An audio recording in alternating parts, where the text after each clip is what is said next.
Dialect to do something about it. Chip got the flow wide open if you got questions about it. Man, it's the show that brings you to your raw. To solve all problems, it starts with real talk. Real talk. It's real talk. It's real talk. It's real talk. It's real talk. It's real talk. It's real talk. It's real talk. It's real talk. It's real talk. It's real talk. It's real talk. It's real talk. It's real talk. It's real talk. It's real talk. Yeah. Welcome to Real Talk with your host, Chip Washington. It's real talk. It's real talk. It's real talk.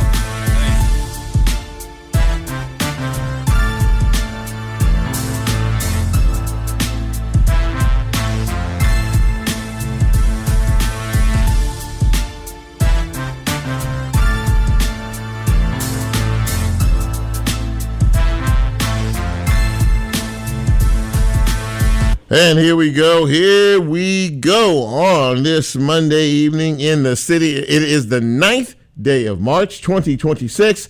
6 o'clock's read up, which means it is time, ladies and gentlemen, for an all-new Real Talk Memphis. Glad to be here. Glad to have you out there, and I hope that you stick with us for the next hour or so, 6 p.m.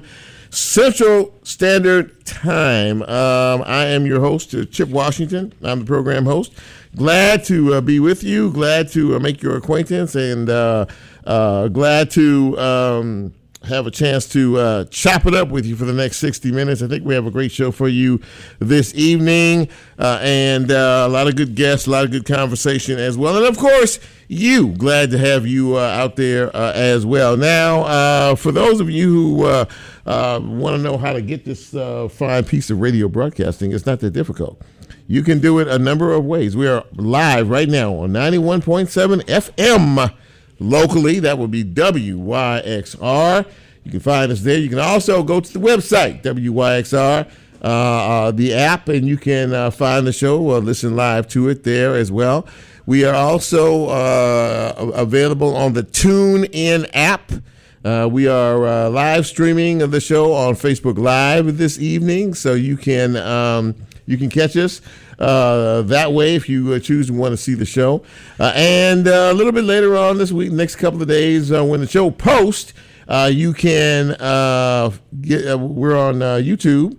You can find us there, and we are a podcast, so you can find us wherever it is you get your podcast. See, I make it as simple as I can for you, because I like y'all. We've been hanging out for a while.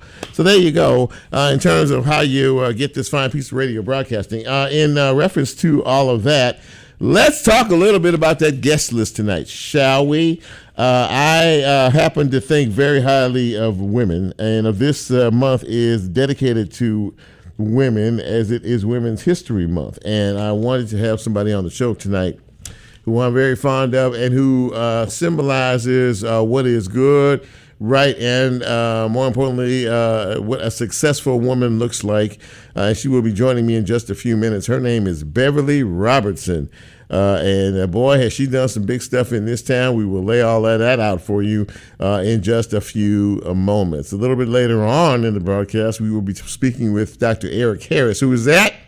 Dr. Eric Harris is the Director of Library Services, the new Director of Library Services for the city of Memphis. And we're going to talk to him about his agenda, why it's so important to empower folks, encourage folks to get to the library, to read, and to better themselves as individuals. And a bit later on in the broadcast, we are going to be speaking with the Sheriff of DeSoto County. Now, Jesse Tuggle is his name, and he is the first black to be elected sheriff in DeSoto County since the 1800s. I kid you not.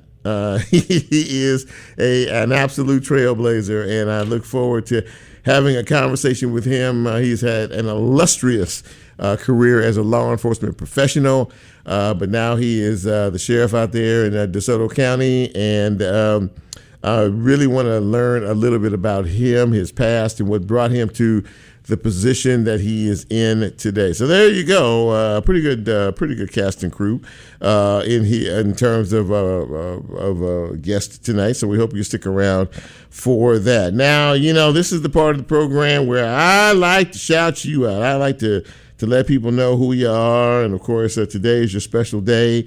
We want to recognize and acknowledge that as well. But I can't do that until I tell my guy, Brian, hit it, my friend. So here we go. Happy birthday going out to quite a few folks tonight. Pamela McLaughlin is celebrating her birthday today. Mama Pam. I appreciate it. And many happy returns to her. I love Pam McLaughlin. Robert Rankin, a friend of mine, he's celebrating his birthday today, as is another friend of mine, Michael Adrian Davis, a radio personality here in town, celebrating today. Marvin Frank, I know him as well. He used to work here for a minute or two. Good guy, good young man. Tarlene Tab, happy birthday to you. Happy birthday to Phyllis Smith. Happy birthday to Maurice Beatty. Barbara B. Blessed Thomas celebrating her birthday today, as is Regina Osei and Alberta Ross Gibson. A lot of folks celebrating their birthdays today. From all of us here at Real Talk Memphis, we hope that this day has been filled with love and laughter. And, of course, I'm always into the cake and ice cream thing as well. So maybe later on this evening. So happy birthday from all of us here at Real Talk Memphis. And we hope to be here for your next trip around the sun in 2027. Thanks, Marin. So let's take a quick look at news and notes, shall we? There was an incident this morning on I-55 in South Haven, Mississippi, around Church Road. There was a couple of folks involved in the shooting. A couple of vehicles. Turns out that the suspect, I guess it was, ended up shooting at a couple of other folks who were not hurt, but he ended up crashing out, the suspect did, and he turned the gun on himself, and he died of a self-inflicted gunshot wound.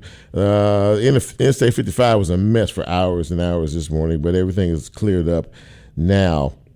So if you have gotten gas the last maybe a week or so, you've noticed that the prices are continuing to shoot up like a rocket. And now most, if not every place you go, is over $3 a gallon. When about a week or so ago was, anywhere from $2.40 to $2.60 or wherever it was. So we've seen an increase of maybe 50, 60 cents, depending on the gas station and depending on where you buy fuel. All because of this war that is going on in Iran. Now, the war is still continuing. We have seen at least 7, I think now 8 Americans have been killed in this conflict to this point. We don't know exactly when it is going to end, but for all of us, we sure hope that it ends soon. By the way, this is also affecting folks who are on travel. Now, there are some folks who are on spring break this week, like one of my folks, but next week, most everybody else goes on spring break.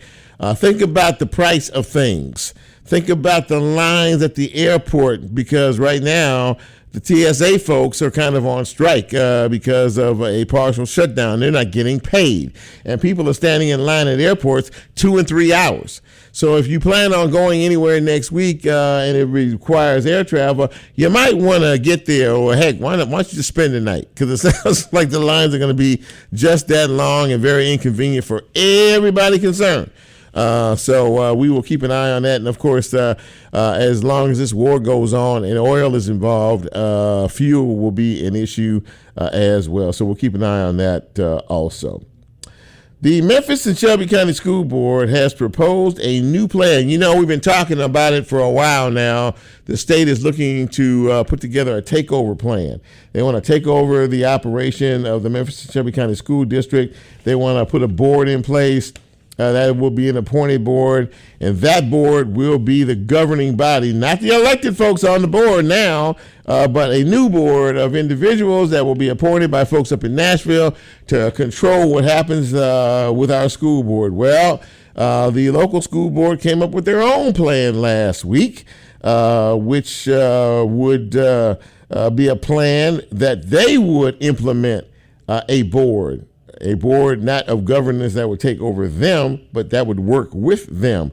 So in other words, they're trying to counteract what may happen with the state in terms of all of this. Kind of a slick little move. So we'll see what happens. They said that they would involve people from Memphis and Shelby County, politicians, parents, students, and this would contradict or counteract the plan that the state legislator is working on. Now, the legislature has been working on this since last year. We have not heard anything about it in terms of it going to a committee or how close this could be. But MSCS has decided that they would step out in front of this thing and propose their own plan. Now, I don't know what happens next in the process, but I guess we'll all have to sit back and wait to see exactly what happens with it. And the county commission this afternoon picked a replacement for former county commissioner Edmund Ford Jr., who stepped down off the board. This individual will be in position until the election in August. Now, I'll be honest with you, I cannot pronounce his last name. I don't know how to pronounce it, so I'm not going to give it a try. But I will tell you that there is a new interim county commissioner for District 10 right now, so the board is full. And that takes that's a quick look at news and notes. By the way, if you're a big basketball fan, you know March Madness starts in about a week or so. The conference championships are this week, and the Memphis Tigers are actually going to be playing again on Wednesday night in the first round of their conference championship. So go Tigers, go, if that's your thing. Let us take a break, and when we come back, we'll get into the big broadcast on this Monday evening. Very glad to have you with us. Stick around. I think you'll enjoy the show. We'll be right back.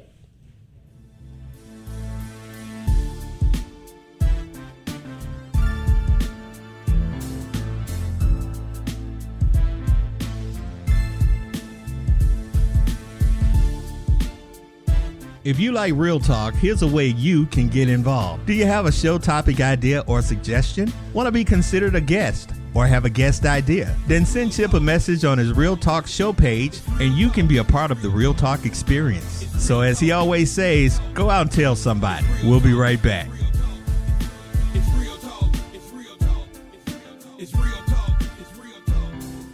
Support for WYXR comes from Frame Corner, serving local designers, artists, and businesses with custom framing since 1975. Located at 5035 Park Avenue, Frame Corner provides an array of framing options and works by local artists. Details at framecornermemphis.com. You're listening, but are you in the know? The WYXR weekly newsletter is the best source for keeping up with events at WYXR. Whether they are happening on our airwaves, behind the scenes, or out in the community. Log on to newsletter.wyxr.org to sign up for our mailing list and keep yourself in the loop. This is Brandy of Putting on Airs. Do you appreciate a good sad country song? If so, tune in at 9 a.m. on the first Sunday of each month where I host Sad Sack Sunday. I play only the saddest country songs and we get to waller around in our feelings a little bit together. That's right here on WYXR 91.7 FM Memphis. Hi there, 1D here on Gospel Talk back in the day, playing great gospel music and talking to artists from the past. Tune me in every Saturday from 12 o'clock noon until 2 o'clock p.m. on 91.7 FM Memphis.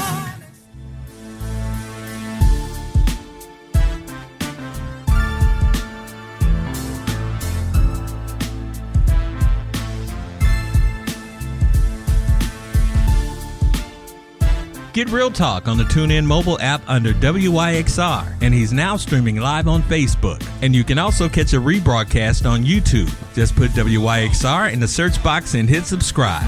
Now back to more Real Talk with Chip Washington.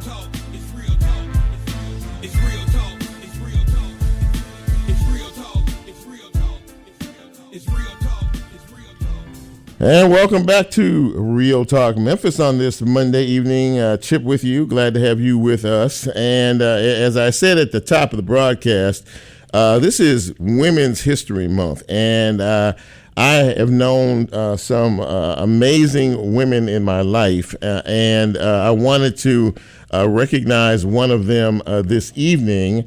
Many folks in this town know who she is. She is a trailblazer.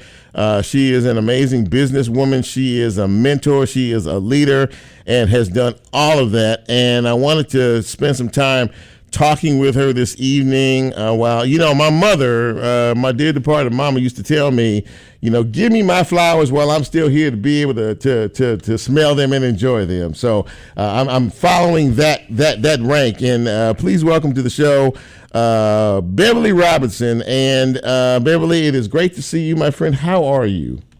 I am fantastic, and you flatter me far more than anything that I deserve, I can assure you. But thank you for those wonderful words.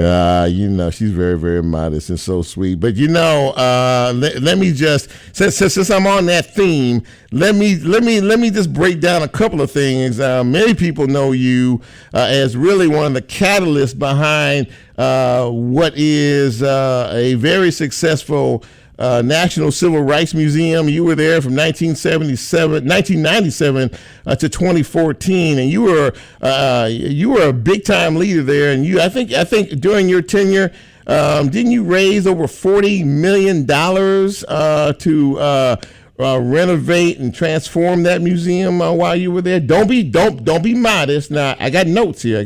So.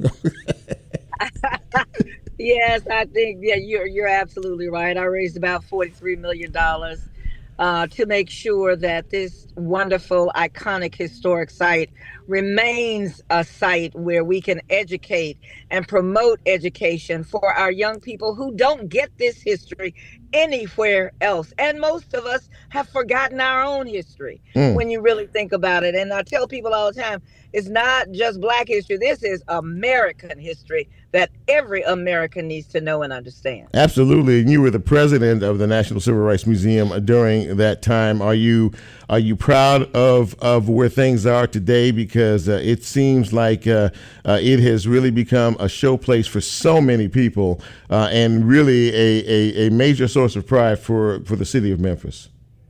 It is. It's not just a local or state or national museum. It is a global museum. And when you look at the people who visit that museum, we are attracting visitors from Australia, from Germany, from London, from the far reaches of the globe coming to Memphis, Tennessee. I mean, Mandela came from South Africa to accept an award here. So when you think about the power of history and the folks who have made history, many of them have been here, and many of our young people have had an opportunity to see them by attending the public forum when we honor iconic civil and human rights leaders from around the world. Absolutely that. And one of the other things that you're known for, and I said as a first and as a trailblazer, you were the first Black female president of the Greater Memphis Chamber from 2019 to 2022. And as an aside, but I want to get back to that. You and your family own a major marketing firm here called Trust Marketing. See, I had to get all that stuff in, just talking about you. But let's talk about the chamber. You were asked to take over, and I know you had to do a little thinking about that. But again, Beverly, a first for this organization. And when you took over the reins there for a minute, they said had to kind of stabilize themselves or kind of refocus in a certain direction. What was your goal when they asked you and you decided that you would take that role on? It's interesting because when they asked the chairman, if anybody knew who could serve in the role, there was a African American named Willie Gregory who said, "I know someone, Beverly Robertson. Do you know?" He said, "No." He said, "Have you thought about a woman?" He said, "No." So that demonstrates that that wasn't something that they were seeking at the time. But one of the things that happened when I took over, and here are the things that I thought would be important. One, we need for the community to really understand the chamber and its value to them. You know, what the chamber does is they bring in new business, so we have new taxes, so that we keep the lights on and keep the streets paved, and we cover the potholes because their tax dollars fund that. So it's a less of a burden on the citizens and more on the backs of corporations who take advantage of the workforce here in Memphis and the amenities that come in Memphis. I mean, they come to Memphis because of road, rail, river, runway. Most cities don't have those four assets, and most people don't understand the value of Memphis and how highly Memphis is viewed by people outside of this marketplace. So that was one thing. I wanted to engage more African Americans in membership in the chamber, because one thing about the chamber is you get a lot of business information that can help to advance and grow your business. Sure. So if we're not at the table, we're on the menu, and we need to always be at the table. So I wanted our voices to be heard. So I brought more of that to the table, and I also provided more strategic guidance and direction, and ended up having to raise money, although I had just raised money at the museum, because the chamber is a membership organization. And during the pandemic, when I was there, a lot of people couldn't pay their membership. So I still had the challenge of fundraising for the institution, and I did that as well. So those were the things that I did, and those were important to me, because we always need to have our voices heard, and they often are not heard in places that can help us advance. Now, you know, when I was reaching out to you about coming on the show tonight, one of the things that you said, and I want you to kind of elaborate a bit on it, if you would, about the role of women in this society, in our country, in our world today. And you said, you know, Chip, I really think it's nice that you want to, you know, take a few minutes to talk a little bit about women's roles. But you were very blunt to say, you know what, we're still lacking in a lot of places in terms of the awareness of the role women do play in this society and in this world. That still kind of bothers you a bit, doesn't it? It does bother me, because I think women are taken for granted. And what I will say is, women lead differently. They lead differently because they lead out of a sense of compassion, but they are task oriented. They are very strategic, many of them, in what they do and how they move. And they have compassion along with being tough business leaders. And I think that's a skill and an asset that we have that oftentimes you don't find in other cultures and other races and other genders. And so I think that we are a threat in many ways, because when you look at what's happening now in the White House, about 500,000 women have been eliminated. Their positions have been eliminated. That's a hefty number of people. So obviously we're doing something right, because if we are, you know, posing a threat, then they don't want us to hold those positions, because they know that we holistically look at what is in the best interest of the audiences that we serve. And that is critical for us. And that's critical for us in America. It's critical for us in Memphis. When we look at what is in the best interest of the people that we serve and not think about ourselves only, that's how women tend to lead. When young women talk with you, speak with you, and you know, kind of want to know the next generation or so folks that are coming along, you know, behind you, what is some of the advice that you, as a very successful businesswoman, entrepreneur, and leader, share with them in terms of just the dynamics of where things are, you know, how they can get to a certain level and things like that? What are some of the things that you impart in terms of what you have gone through? One of the things I would say is, be careful who you choose to follow. You cannot follow everyone, because they may not take you places where you need to go. Oh boy. Okay. The other thing that I would say is don't always plan to get ready. Stay ready. Stay ready for whatever opportunity there may be out there. And don't be afraid to take on an opportunity that is presented to you. Sometimes we think we're not good enough. We can't do that. Yes, you can. Bring your very best self to whatever your endeavors are every day.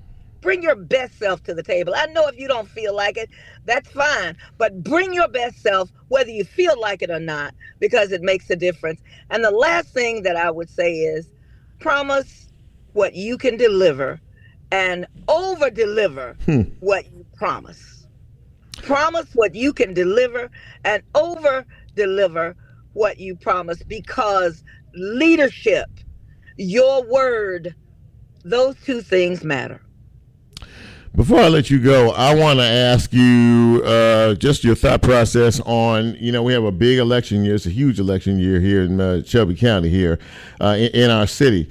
And I want to get your take on, do you think, or when do you think the city and or the county would be wise enough to consider electing a woman to lead either the city or the county? We have two females that are running for county mayor here. We've never elected a female in that position. Do you have hopes that our city will advance itself enough to take that under serious advisement one day?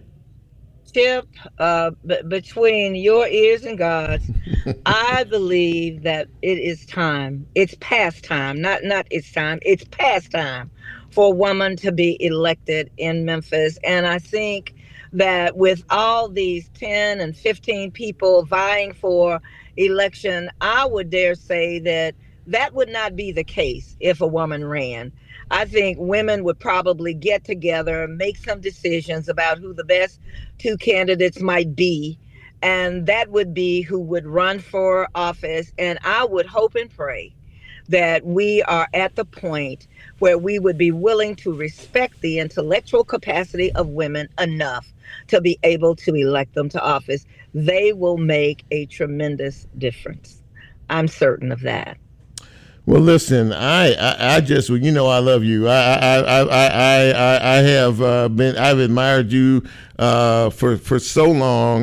You actually hired me at the Civil Rights Museum for a short period of time when you were the executive director. You were so kind and you were so sweet and wonderful. And I just want to say thank you for A, being you, and B, taking the time to come on the show tonight. I'm sure that you inspired several folks. Every time I talk to you, I get inspired. So I feel real good about that. Thank you, my friend, for coming on the show. God bless you and your family. Tell everybody I said hello. And I look forward to talking to you again down the road. Thank you. And thanks for having me on, Chip. Keep doing what you're doing. You're making a difference. Thank you, sweetheart. I appreciate that. All right. Beverly Robertson, ladies and gentlemen. Yeah, you talk about a trailblazer. There you go. That's the definition. If you looked at the dictionary and you saw a picture of what a trailblazer looks like and a phenomenal woman looks like, her picture would be right there. Great interview. I'm so happy that she made some time for me tonight. Let's take another break. And when we come back, we're going to talk to the man who heads the library system in the city of Memphis. He wants you to read. This is Real Talk Memphis. I'm Chip. You know who you are. Don't you dare go away.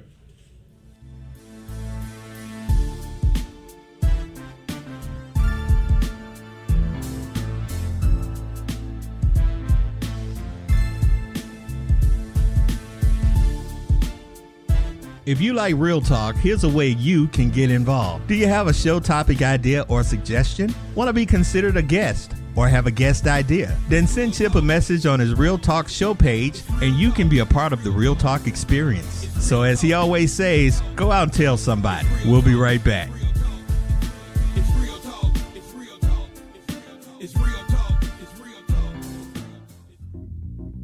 Hey, it's Mac Man from your Mac Man Music Show. Tune in every Wednesday at 5 to 6 for the best in all kinds of soul, rhythm and blues, jazz, a little hip hop, and all kinds of music on WYXR 91.7 FM.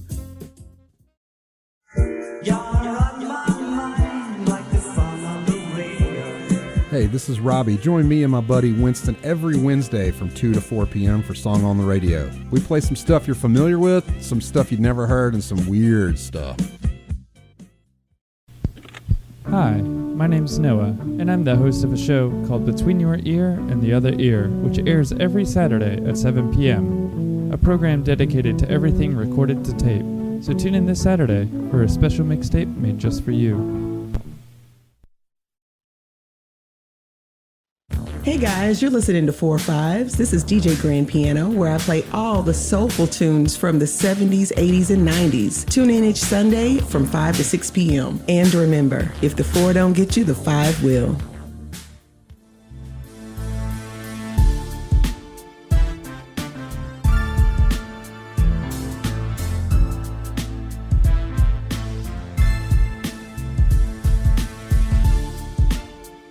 Get Real Talk on the TuneIn mobile app under WYXR, and he's now streaming live on Facebook. And you can also catch a rebroadcast on YouTube. Just put WYXR in the search box and hit subscribe. Now back to more Real Talk with Chip Washington.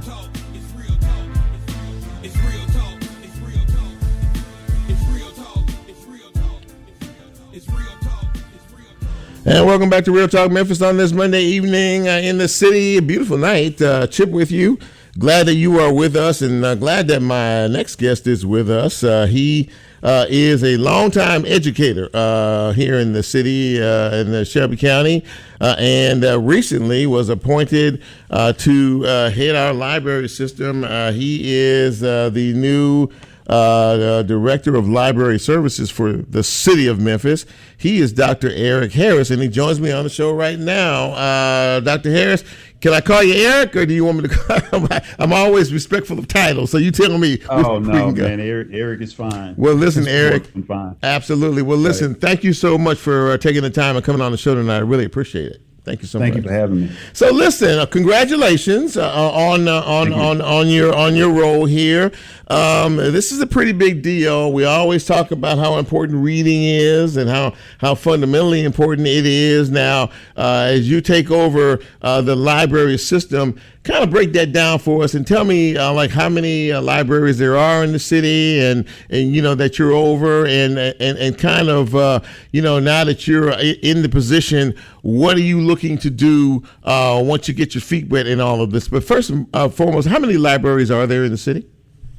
There are actually 18 library branches around the city, Okay. and there are about 300 employees in the library system. Okay. All right. Well, that's a pretty healthy number.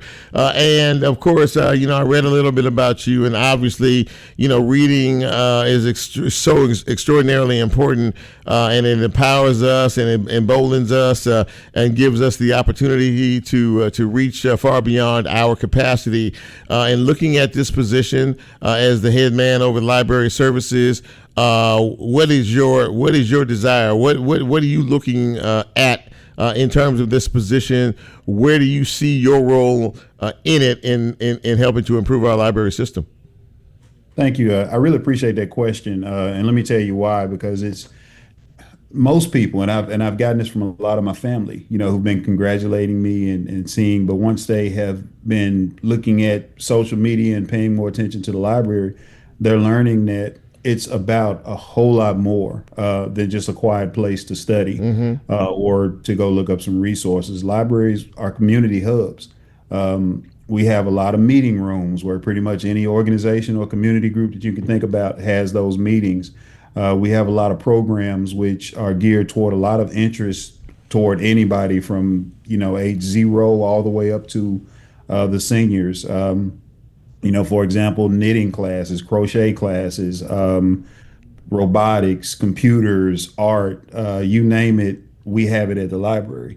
And the great part about it is when you come in the library, if you have an interest, you can pursue that interest. There is no one there who's forcing you to look at this or look at that or study this and study that.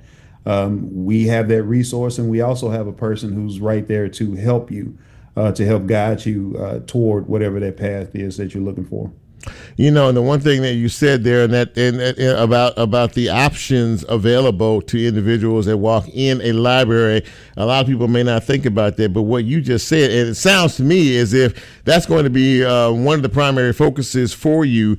There are options, many options available for whatever interest that you have. You can come, you can learn, and you can grow from it. And I want to hear more about that. I love that because, Absolutely. like you just Let me said, give you a great example. Yeah. During my first week, I was coming out. My office is on the Benjamin Hooks Library on Poplar. Sure. Big 4-story library. Sure. I came out from the administrative office suite, and I walked past someone. And again, the Benjamin Hooks Library is right across the street from Binghamton, the neighborhood, which is where I grew up. So I feel like I know everybody. Sure. And someone recognized me, and they were like, "Hey, E, is that you?" And I was like, "Yeah, that's me." Well, they called me E growing up. Yeah. So, Yeah. and I was, "What are you doing?" And he had recently lost his job. So he had come to the library, and he said he wanted to use the computers to research and try to find any job openings and postings. But not only was he doing that, he also found out that there were librarians there who would assist him in building a resume, and also directed him towards some specific career workshops that the library held. And he was so excited about that, but he had no idea that the library offered those types of services. And again, everything at the library is free. No one ever has to pay for anything. When you look at your staff and the folks that work for the library, what is when you walk into a position like this, what is your charge for each of those individuals who have chosen library services to be a part of something that they want to do as a career? What is your charge to them in dealing with the general public every day about encouraging them and about supporting them in terms of what you all do at the library? Well, it's real simple. When I came in my first day, I told everyone that everybody in the library system had been employed in it longer than me. So I need to do a whole lot more listening than I do speaking and talking to learn from a lot of people who've been in the system it's amazing the tenure of a lot of library employees. Secondly, I believe that I am a resource. I'm not a person who's a dictator. I'm not a person who gives out orders and barks them. I'm a servant leader.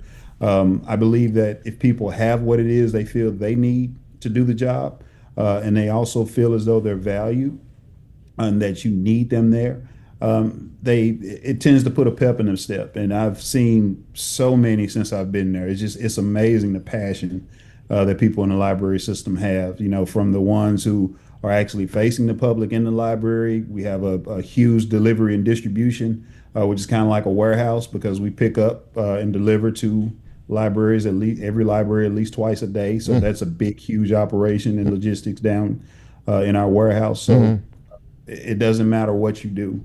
You have to feel valued, and you have to feel as though you have what you need. I was getting from what you just said. It's like it's a well-oiled machine. You know what I mean? It really is. There are a lot of moving parts there that people don't really see and that they really don't understand. But as you were saying, there really is a lot to all of this. Now you're a lifetime, educator. You've been in the system for a long time, and you understand, how all of this goes and how all of this works. It's almost like a natural extension of you.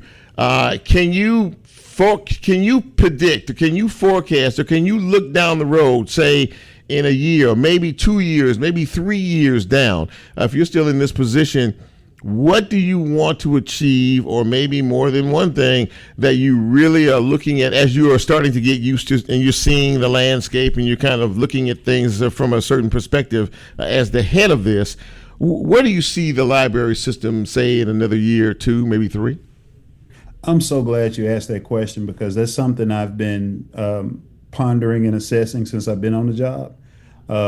You go in, you want to find out, where everything is, what does the budget look like? Do you have any vacancies? You want to get a feel for all the branches and trying to project moving forward. Of course, I want the library to continue in the path it's in. A couple of years ago, it won a award for the most innovative library in the United States. Yep. So we want to continue in that trend. but I guess the history teacher in me comes out. I look at the historical aspect of the library and people who've held my positions. Do you know I am only the 8th?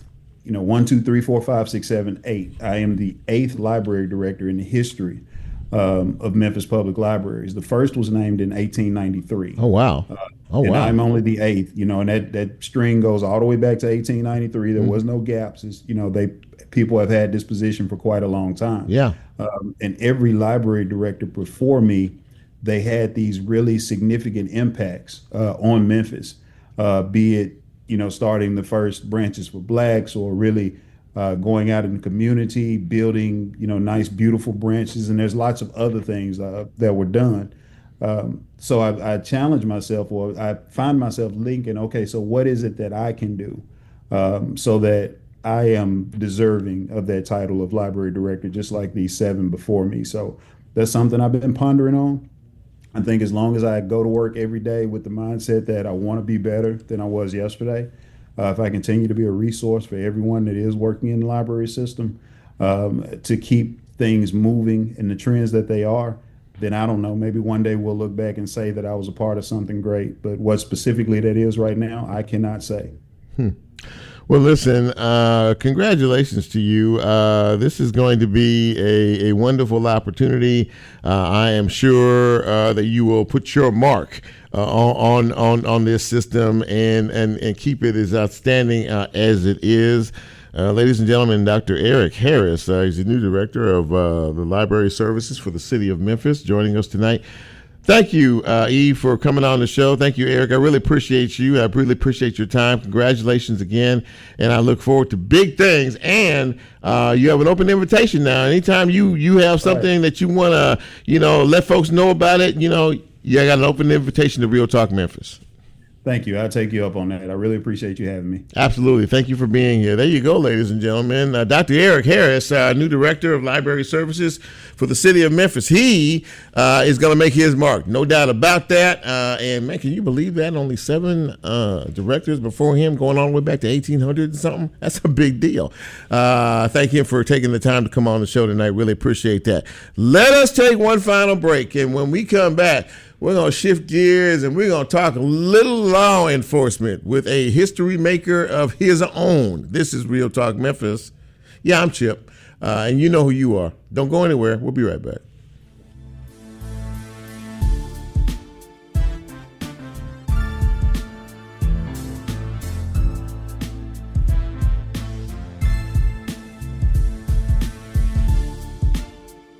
If you like Real Talk, here's a way you can get involved. Do you have a show topic idea or suggestion? Want to be considered a guest or have a guest idea? Then send Chip a message on his Real Talk show page and you can be a part of the Real Talk experience. So as he always says, go out and tell somebody. We'll be right back.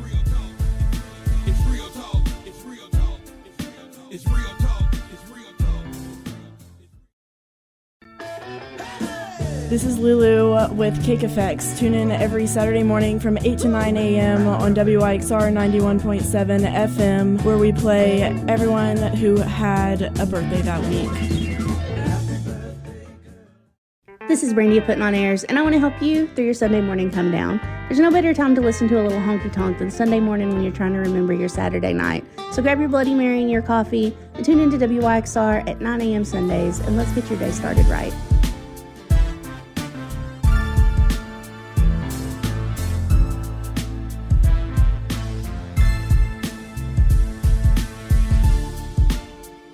Get Real Talk on the TuneIn mobile app under WYXR, and he's now streaming live on Facebook. And you can also catch a rebroadcast on YouTube. Just put WYXR in the search box and hit subscribe.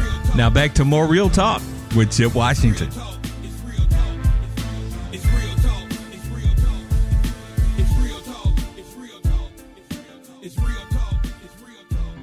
Hey, welcome back to Real Talk Memphis on this Monday evening in the city. Yes, sir, I can. And my next guest is somebody I'm excited to talk to, and I have been ever since he assumed the position.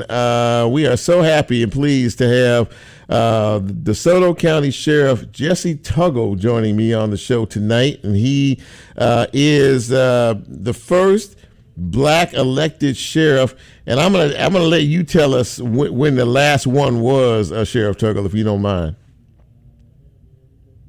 Did you hear me? I was told it was 1873. 1873 was the last time it was a black elected sheriff in DeSoto County.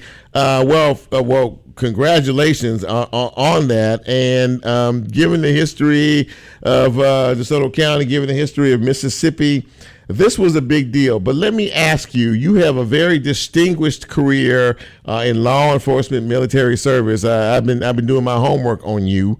What was it that made you decide that you wanted to run to be the top cop in DeSoto County? Well, hey, thank you so much for those accolades, sir. But yes, I had retired from the Highway Patrol, and I had no interest in running for sheriff. But my predecessor, Sheriff Bill Rasco, he approached me and he talked about the challenges that were facing the county. And I was leaving the Highway Patrol after a 26-year career, and I had a lot of resources, networks, and he said it's time to bring all those networks and those resources to DeSoto County because we're facing a lot of threats, and where we sit in Mississippi, in the big scheme of things with Highway 22, 55, 40, there's a lot of activity, criminal activity in here, and he said it will take someone with those resources to keep the county safe.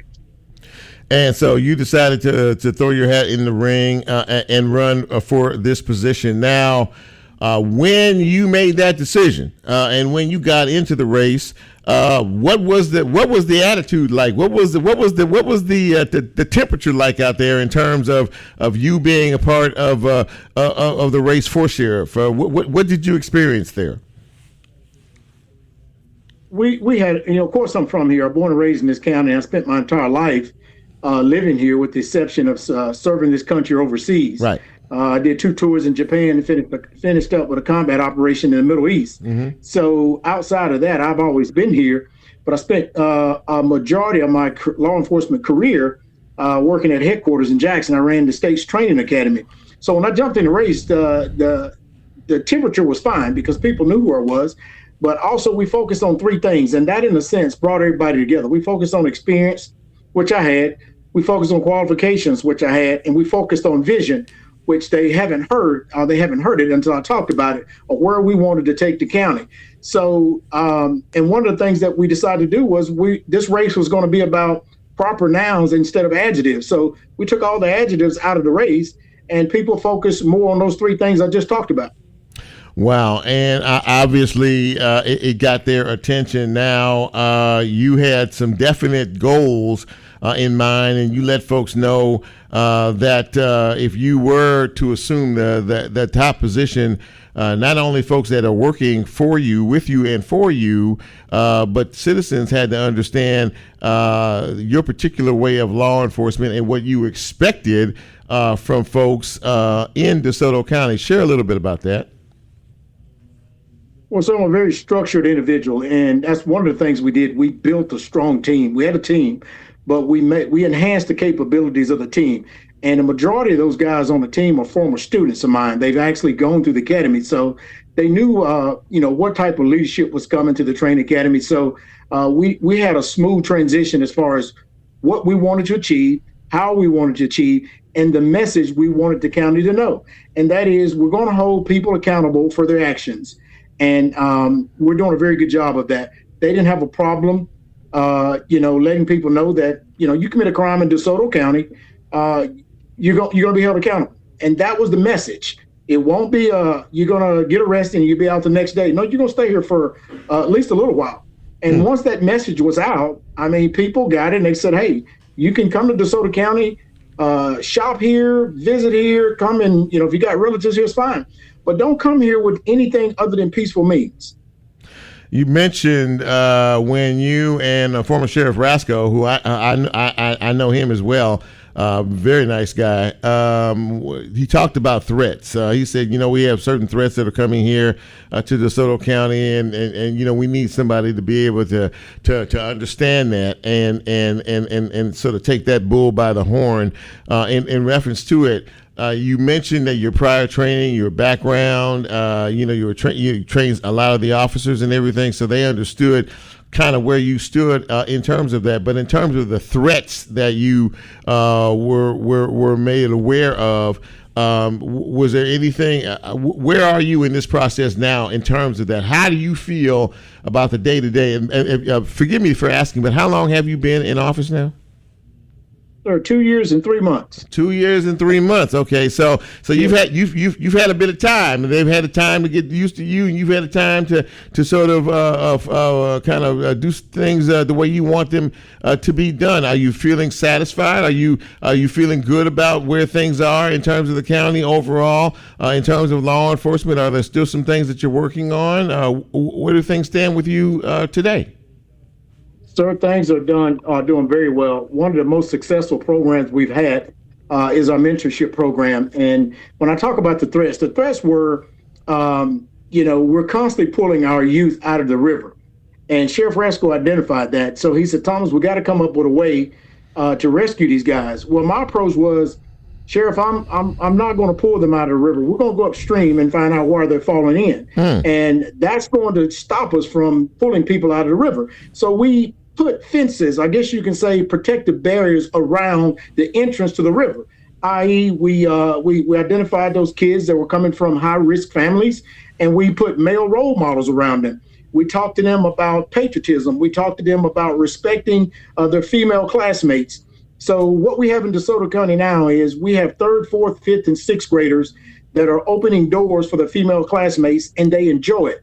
Why is that important? That's important because if they're focusing on representing their family, when they get to high school, they will make sure that that is embedded in them, and they will make sure that they never disrespect their family. So we're not having juvenile crimes. We're not having 14, 15, 16-year-olds solving problems with violence. They're solving problems by coming to a compromise. They're solving problems by using diplomatic means. And believe it or not, a 4th grader understands the definition of diplomacy. And that's what we're doing. And those are some of the things that, when I say threats, the threats were making sure that the next generation has an opportunity to be successful. If we don't invest in today's youth, Chip, tomorrow has no future.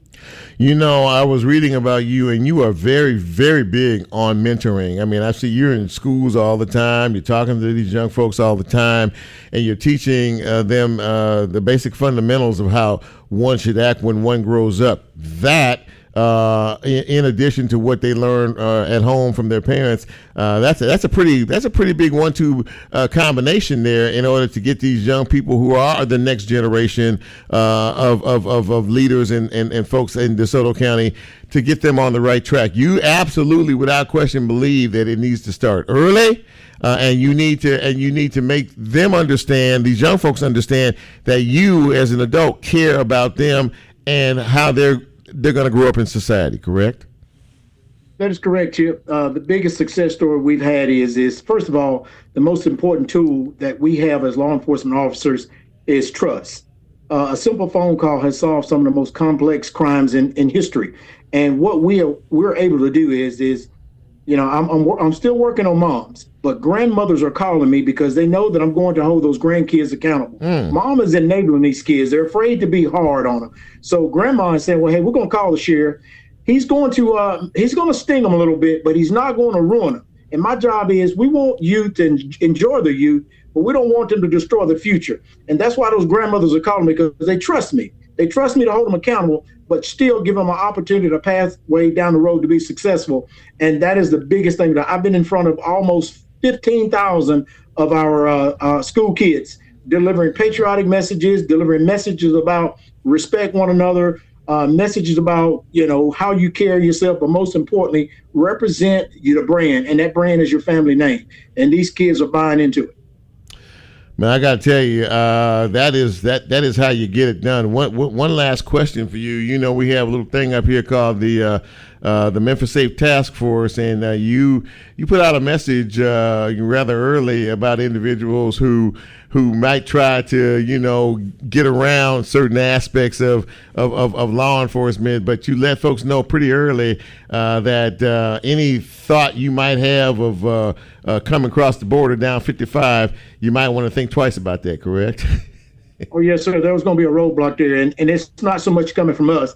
It's the people in this community that have bought into what we're trying to bring about the county. So if anybody wanted to come here and seek refuge, the citizens in this county go pick the phone call up and call me and say, Sheriff, we've got an individual down here that doesn't belong here. He's bringing, attitudes. He's bringing, drugs. They're going to call us. These are black, white, Hispanic. This is the entire county. And the mindset is we like the way we live here. So the goal is to preserve our way of life. And I'm telling you, I'm getting more calls of appreciation from the black community than any part of the community. And but no, I made it clear that if you come here for anything other than peaceful means, and my mom always said, you bring foolishness down here, we're going to hold you accountable. Sheriff Jesse Tuggle, ladies and gentlemen. He's a man with a lot of passion and a lot of heart, and he doesn't play, no doubt about that. Sheriff Tuggle, it has been a pleasure talking to you tonight. This is our first conversation, but I hope it's not our last conversation. Thank you for taking the time to come on the show tonight. I really appreciate it. So you call me anytime. Thank you. I appreciate that. There you go, yes, ladies. Sir. Yes, absolutely. There you go, ladies and gentlemen. Doggone it, Sheriff Jesse Tuggle of DeSoto County, man. I've been trying to get him for a while, and I'm so happy that he made some time for me this evening. This has been a pretty good show tonight. I've kind of enjoyed it. Now, we're getting to the top of the hour, and ladies and gentlemen, I know you look forward to, I hope you look forward to my show, but I know you look forward to the show that comes on after me.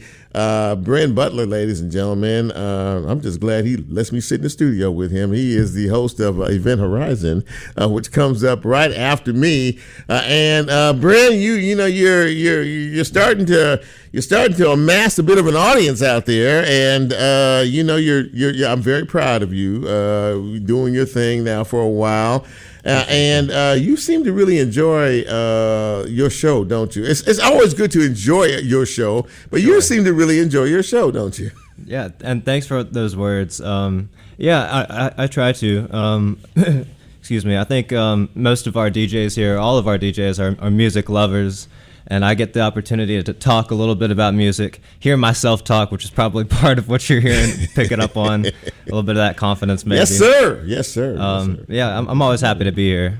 Well, listen, man. What do you got now? Last week you went a little different. I can't. What was that? The name of the? Oh yeah. That was the lunar eclipse, blood moon special mix. Yeah, that's right. Yeah, the blood moon special mix. Okay, so what do you have in store for us tonight? Tonight, it'll be some guitar stuff in the first half, and a decent amount of electronic. In the second, I'll even throw in a country song early on. A country song? Yeah, okay. Yeah. I'm jumping around a lot tonight. All right, well, we're doing a little jumping around, ladies and gentlemen. Don't go anywhere. Right after we wrap up here and Susan Bren plays us out, we are going to be experiencing Event Horizon from 7 to 8 p.m. Central Time right here on 91.7 WYXR. Listen, as we get out of here, thank you for being a part of this broadcast tonight. Thank you to my guests for being on the show. Really, really appreciate them, and I always appreciate you, the audience. Thank you, Lulu, for doing a wonderful job of getting folks together and making sure folks know what they need to do to get on this broadcast. Really appreciate that as well. So listen, if you like what we do each and every Monday right here on Real Talk Memphis, go out and tell somebody, okay? Just say, hey, look, this dude, Chip, he's over there at WYXR Monday nights, 6 p.m. Central Time, and he's got this little interview show he does. And, if you think we do a good job, keep on tuning in and keep on telling folks, and we're going to continue to build and grow, but we can't do it without your help. So listen, be safe out there, be careful out there, have a wonderful week, watch out for yourself, and watch out for others because they may not be watching out for you. And if the Lord says so, I will be back here next Monday night, same time, same station, same chair, and we'll try to do it all over again just a little bit better. So in the meantime, in between time, for all of you, be good now until the next time we meet. So for Lulu, for Bren, and for little old me, thank you for being a part of what we do. And we are out. See you soon.